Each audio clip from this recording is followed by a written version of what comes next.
அவங்க உன்னை புடிச்சு வச்சு மிரட்டிதான் இந்த ரகசியத்தை எல்லாம் தெரிஞ்சுக்கிட்டாங்களா? சொல்லு.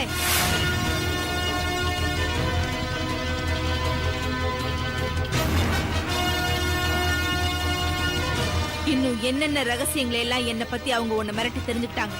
சொல்லுடி. இப்ப சொல்ல போறியா இல்ல இங்கே உன்னை கொன்னு புதைக்கட்டுமா? சொல்ல மாட்டல. ஐயோ சொல்ல. ஐயோ அஞ்சலி, கை வலிக்குது, விடு. This is too much. கைய விடு. உனக்கு எங்க அடிச்சா வலிக்குன்னு எனக்கு நல்லா தெரியும்டி. உண்மையை சொல்லு, இல்ல இங்கே உன் கையை முறிச்சிருவேன். சொல்லுடி, சொல்லு. என்னடி புரியாம பேசுற? இதெல்லாம் உன்னோட ரகசியம் இல்ல, நம்மளோட ரகசியம். அப்படி இருக்கும்போது நான் எப்படி வெளியில சொல்லுவேன்? ஏய், இதெல்லாம் வெளியில சொன்னா உனக்கு மட்டும் ஆபத்து, எனக்கும் தானே ஆபத்து. அப்படி இருக்கும்போது நான் எப்படி இத வெளியில சொல்லுவேன்? ஏய், அஞ்சலிய மட்டும் காட்டி கொடு, நாங்க உன்னை விட்டுடுறோம், உனக்கு உயிர் பிச்சை தரோம், பணம் தரோம்னு சொன்னா நீ ஏண்டி என்ன காட்டி கொடுக்க மாட்டேன்? சொல்லு. சத்தியமா சொல்றேன், நீ அவங்களுக்கு விலை போயிட்ட. எஸ், நீ அவங்களுக்கு விலை போயிட்ட. எல்லா உண்மையும் கக்கிட்ட. இனிமேலும் உன்னை நம்ப நான் ஒண்ணு முட்டாள் இல்லை. முட்டாள் தாண்டி, அதுவும் நம்பர் 1 முட்டாள். மருந்த மாத்தி வச்சு பத்மாவை அவஸ்தைப்பட வச்சத நான் மனோகர் கிட்ட மட்டும் சொல்லியிருந்தா, உன் மேல கொலை வெறியோட இருக்கிற மனோகர் போலீஸ் ஸ்டேஷனுக்கு போயிருப்பான். உன்னை தேடி வந்து உன்னை கொண்டு இருக்க மாட்டான். அப்படியே போலீஸ்க்கு போயிருந்தாலும் டாக்டர் அரெஸ்ட் பண்ண சொல்லிட்டு உன்னை உளவு வீட்டா வேடிக்கை பார்த்திருப்பான்.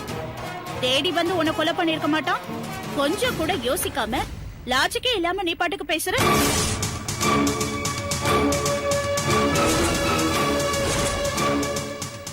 இத பாரு அஞ்சலி, இல்லாத ஒரு விஷயத்துக்கு நீ போலீஸ் ஸ்டேஷனுக்கு போயிட்ட. அதுல நீ சிக்கிக்கிட்டு தவிக்க கூடாதுன்னு தான் உண்மையை சொல்லி அவங்கள விட சொன்ன.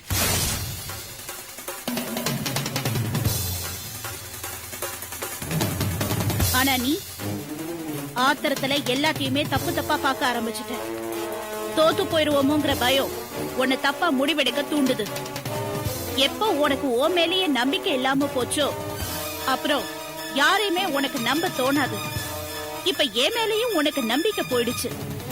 இதுக்கப்புறமும் நான் உன்கிட்ட என்ன நம்ப வைக்கிறதுக்கு மிகப்பெரிய போராட்டத்தை நடத்த வேண்டியதா இருக்கும். அப்பவும் நீ என்ன நம்புவியா இல்லையான்னு தெரியல.